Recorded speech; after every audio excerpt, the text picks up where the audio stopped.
Statut, le conseil et l'expertise du CIG Petite Couronne. Bonjour et bienvenue à tous dans notre émission Minute Statut, le Zoom, consacrée aujourd'hui à la mutation. Il s'agit d'une des voies offertes aux fonctionnaires pour exercer leur droit à la mobilité. Nous sommes avec notre invité du jour, Hamida Imran, qui est juriste au sein de la direction du conseil et de l'expertise statutaire du CIG Petite Couronne. Bonjour Hamida. Bonjour.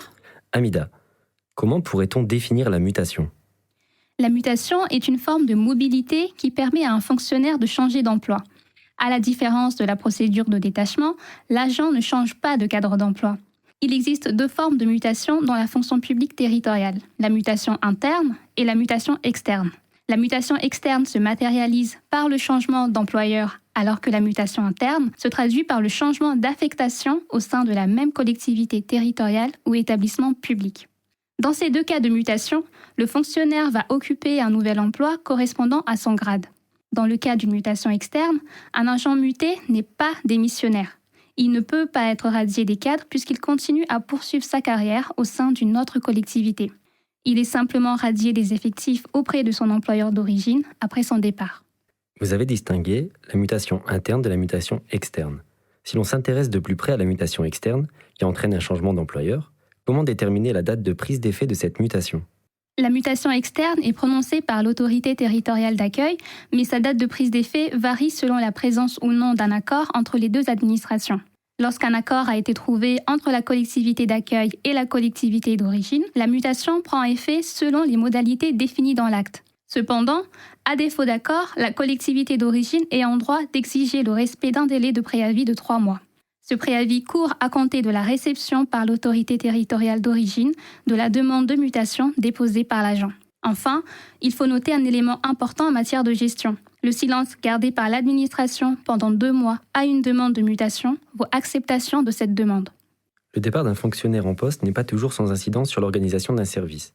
En effet, il va falloir recruter et former un nouvel agent. Une fois la mutation effectuée, la collectivité territoriale d'origine peut-elle demander le versement d'une compensation financière à l'employeur d'accueil ou à l'agent du fait de ce départ ? C'est possible uniquement dans le cas où la mobilité par voie de mutation d'un agent est proche de sa titularisation. En effet, lorsqu'un fonctionnaire bénéficie d'une mutation dans les 3 ans qui suivent sa titularisation, la collectivité ou l'établissement d'origine peut demander le versement d'une indemnité à la collectivité ou à l'établissement d'accueil. Cette indemnité prend en compte la rémunération perçue par l'agent pendant le temps de formation obligatoire, ainsi que le coût, le cas échéant, de toute formation complémentaire suivie par celui-ci durant ces 3 années. Le montant de l'indemnité est décidé par accord et peut être inférieur au montant résultant de l'application de la loi, voire même être nul. Attention, à défaut d'accord sur le montant, la collectivité ou l'établissement d'accueil rembourse la totalité des sommes engagées par la collectivité ou l'établissement d'origine.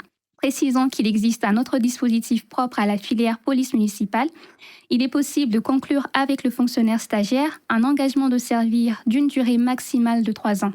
Sa rupture engage l'agent au paiement d'une indemnité liée au coût de la formation.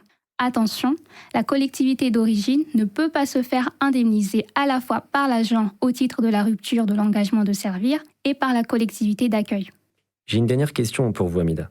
On sait que le dossier individuel de l'agent le suit dans sa collectivité d'accueil.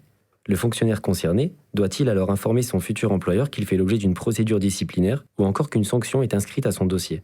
Non, le fonctionnaire n'est pas dans l'obligation d'informer son futur employeur à ce sujet. Si une procédure disciplinaire est en cours, celle-ci est interrompue du fait de la mutation. Le nouvel employeur est libre de décider s'il souhaite poursuivre ou non la procédure engagée par la précédente collectivité. Quant à l'administration d'origine, elle n'exerce plus le pouvoir disciplinaire à l'encontre de l'agent et ne peut donc plus le sanctionner. À souligner également qu'un fonctionnaire faisant l'objet d'une enquête pénale n'est pas dans l'obligation d'informer la collectivité territoriale ou l'établissement public auprès duquel il postule de l'existence de cette procédure. Toutefois, si cette enquête pénale conduit à une condamnation pénale portée à sa connaissance, l'employeur d'accueil pourra exercer son pouvoir disciplinaire. Merci Hamida d'avoir partagé votre expertise avec nous. Pour aller plus loin, n'hésitez pas à consulter les documents et liens utiles que vous trouverez sous ce podcast ou pour les affiliés en passant par le site internet du CIG Petite Couronne dans l'espace Abonnés.